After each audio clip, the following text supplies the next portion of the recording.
Her laugh was a dry rasp. If I wanted you dead, philosopher, you'd be feeding the Veil's maw by now.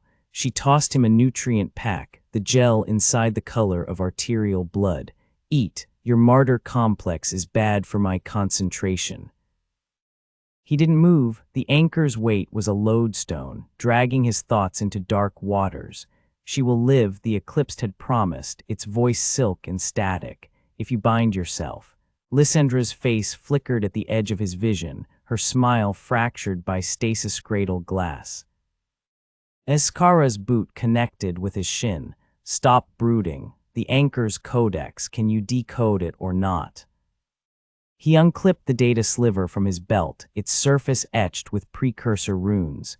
It's not a code. It's a conversation, a negotiation with whatever's inside the throne. So negotiate. It requires a neural sync, a temporary bond with the Eclipsed. Her eye narrowed. You're asking permission. I'm warning you. She leaned back, her smirk brittle. Do it. If you go mad, I'll shoot you before you start drooling. The sync was a knife in the mind. Cedrin's consciousness unraveled, threads of memory and mathematics spooling into the anchor's core. The Eclipsed waited there, formless yet familiar, a shadow wearing his sister's voice. You could have saved me, it sighed, tendrils of thought brushing his synapses. You still can. Liar, he thought, but the word dissolved into static. The anchor's schematics unfolded before him, a labyrinth of light and paradox. He grasped at equations, their variables shifting like sand. Time bent, centuries condensed into heartbeats. Somewhere distant, Iskara's voice cut through the haze. Breathe, damn you. He surfaced gasping, blood trickling from his nose. Iskara knelt beside him, her disruptor pressed to his temple. Her hand trembled. Well, she demanded. The anchor needs a catalyst, a fragment of the veil itself. Her lips curled. Of course it does. The veil's heart was a storm of dying stars and fractured logic. The void spite shuddered as it pierced the nebula's outer layers, its hull groaning under the strain. Iskara's augmetics sparked, her neural uplink screeching with interference. Cedrin clutched the anchor, its hum now a discordant scream. There, he pointed to a pulsing node of violet light, a convergence of the veil's sentient energy.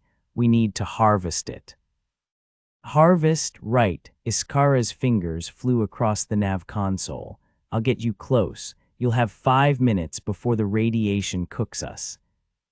You're not coming. Her smile was all teeth. Someone has to keep you from becoming cosmic dust. The airlock hissed open. Cedrin floated into the nebula's embrace, his suit's sensors blaring warnings. The veil's song swelled, a dirge of forgotten empires, of stars snuffed out like candle flames. The node loomed ahead, its light throbbing in time with his pulse. Lysandra stood beside it, her hand outstretched. Take it, she urged. Bring me back. He hesitated. The anchor flared, its lattice expanding to encase the node. For a moment, he felt the veil's consciousness, ancient, grieving, hungry, before it wrenched free. The void spite's engines roared, Iskara hauling him back as the nebula convulsed. Back aboard the ship, Cedrin collapsed, his vision swimming. Iskara slumped against the bulkhead, her augmetic leg smoking. Next time, she panted, you do the flying. He stared at the harvested node, now cradled within the anchor. It pulsed like a living thing. Why did you stay? She stilled. I told you, assets. Liars. Her gaze hardened. You think this is some bond. We're tools to each other, nothing more. He almost believed her. The Eclipsed's whispers grew louder as they neared the throne world. Iskara dreamt of her mother, not the treasonous general executed by Orishan's decree, but the woman before the fall, braiding her hair and humming war songs.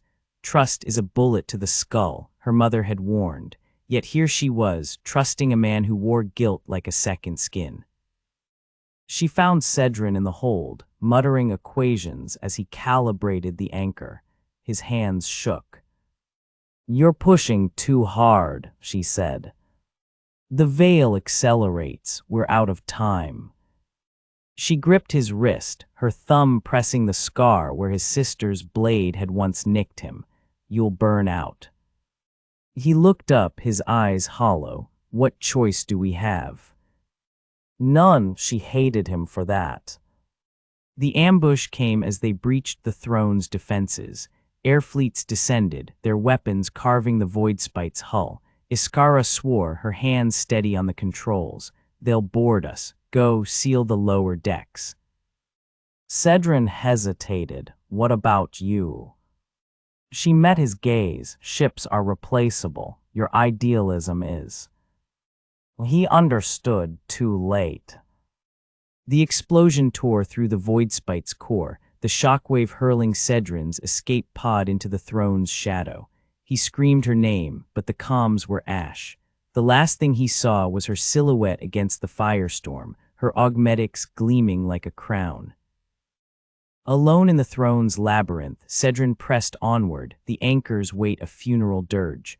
The eclipsed's voice coiled around him, sweet and suffocating. "She is gone, but I can give her back." He faltered. Lysandra stood ahead, alive and whole. "You don't have to choose," she whispered. The anchor flared. Yes, he realized, "I do." Chapter 3. The throne's labyrinth was a living wound, its walls pulsing with bioluminescent veins that throbbed like exposed nerves. Cedrin dragged himself through the claustrophobic passages, the luminal anchor strapped to his back, its weight a constant reminder of promises unkept. The air reeked of burnt ozone and decay, the veil's influence seeping through cracks in reality. Shadows moved without source, coalescing into half-formed shapes, Lysandra's outstretched hand, Iskara's smoldering gaze. Illusions, or invitations. He pressed a palm to the wall, its surface slick with organic residue. The eclipsed's voice slithered into his mind, velvet and venom. You could still save her, you could still rest. The throne's pull intensified with every step, a gravitational ache in his bones. Somewhere above, the veil of sorrows devoured Ecliptian Prime's skyline, its tendrils dissolving durasteel and memory alike. The heirs' fleets would be raining fire upon the palace by now, their ambition blinding them to the true enemy. A tremor shook the corridor. Cedrin stumbled, his shoulder striking jagged stone. Blood seeped through his makeshift bandage, the sting anchoring him. Iskara's absence was a phantom limb.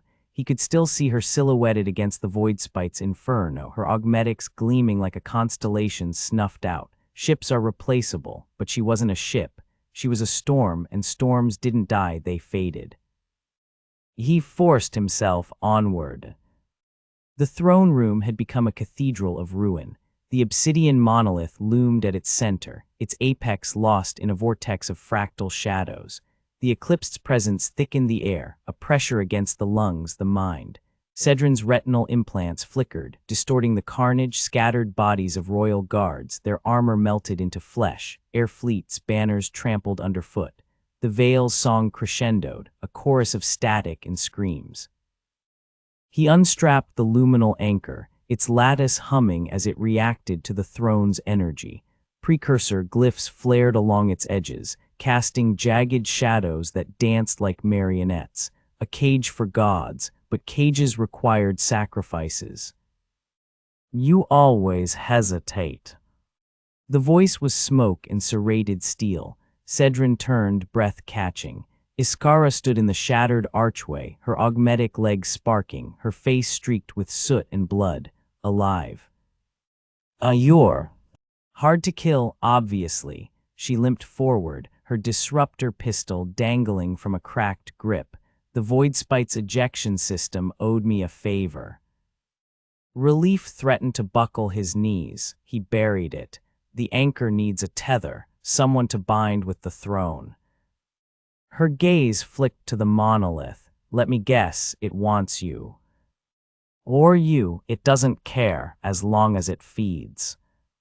She snorted, typical. The eclipsed's laughter vibrated through the chamber. The throne's veins pulsed crimson, its shadows stretching toward them like pleading hands. "Join us," it whispered in Lysandra's voice. "We could be whole again." The heirs descended in a hail of gunfire and hubris. Cedrin dragged Iskara behind a toppled column as plasma rounds scarred the air. Throne of Eventide's mercenaries stormed the throne room, their faces obscured by snarling hound sigils, another sibling's pawns. The veil's tendrils lashed through the breached ceiling, dissolving soldiers mid-stride, their screams cut short. Iskara returned fire, her shots precise, merciless. "Activate the anchor, now." "It's not calibrated," Cedrin shouted over the din. "Calibrate faster." He gripped the lattice, its edges biting into his palms. The precursor glyphs swarmed his vision, equations folding into riddles. The eclipsed's whispers crescendoed, offering Lysandra's laugh, Iskara's loyalty, an end to the aching solitude. You were never meant to save them, only yourself. A plasma round grazed his temple. Iskara yanked him down, her body shielding his. "Focus, philosopher." Her proximity was a live wire. He could feel her pulse through her ragged sleeve, a staccato rhythm against his arm. Alive, real, the anchor's hum synced with his heartbeat. "The veil," he rasped. "We can redirect the throne's energy into it, shatter both." Her eyes narrowed. "That's a gamble." "The only one left." She studied him, her gaze stripping him bare. Then she nodded. "Do it." The anchor's activation was a supernova in reverse. Light collapsed into its core, the lattice unfolding into a fractal prism that pierced the throne's vortex. The eclipsed howled, its tendrils thrashing. Cedrin's mind fractured, memories of Lysandra's rebellion, Iskara's smirk, the weight of empires crushing his spine. The veil recoiled, then surged, its sentient storm merging with the throne's energy in a cataclysm of light and shadow. Iskara gripped his hand, her augmetic fingers locking with his. Together. The world dissolved. They stood in the eye of the storm, the anchor's prism shielding them from the maelstrom. The eclipsed loomed before them, formless yet familiar, a mirror of their deepest regrets. "You will die forgotten," it hissed. "Your sacrifice is meaningless." Cedrin stepped forward. "We're already forgotten. That's freedom." Iskara raised her disruptor, and were fresh out of sacrifices. She fired into the prism. The anchor shattered. Reality snapped back with a thunderclap. The throne exploded in a cascade of crystalline shards, the veil's tendrils hardening into a lattice of frozen light. The heirs' fleet stalled, their weapons sputtering as Imperial tech collapsed. Eclipsion Prime's skyline glimmered under the newborn structure, a monument of crystallized sorrow, beautiful and terrible. Cedrin lay on his back, the breath punched from his lungs. Iskara's hand still clutched his, her grip slackening. "Still alive," she slurred. "Unfortunately." She laughed, the sound raw and rare. "Now what?" He turned his head. The veil's prism cast prismatic shadows over her face, softening her edges. "We rebuild, or burn it all down." Optimist, she sat up, wincing. "The dynasty's carcass will attract scavengers. Someone needs to manage them." He understood, "and you." She stood, her silhouette sharp against the glittering veil. "I have a list." He rose, his body protesting. "Will I be on it?" Her smirk returned, blade sharp. "Depends if you stay interesting." They parted at dawn, Iskara vanishing into the smoldering underlevels, Cedrin ascending to the fractured palace. No vows, no lies. Weeks later, Cedrin stood beneath the crystallized veil, its light dappling the ruins. The Empire's remnants clamored for direction, but he had traded crowns for compasses. Let them rebuild as they chose. A footstep echoed. Iskara leaned against a shard of throne rock, her armor scuffed, her smile victorious. Heard you're terrible at politics. I'm learning. She approached, her stride unhurried, the veil's prism refracted in her eyes, turning them into galaxies. Still think loyalty's a weakness. He cupped her face, thumb brushing the silver scars of her augmetics. I think it's a choice. Her laugh was a promise, a threat. Then her lips met his, the veil shimmering with stolen starlight.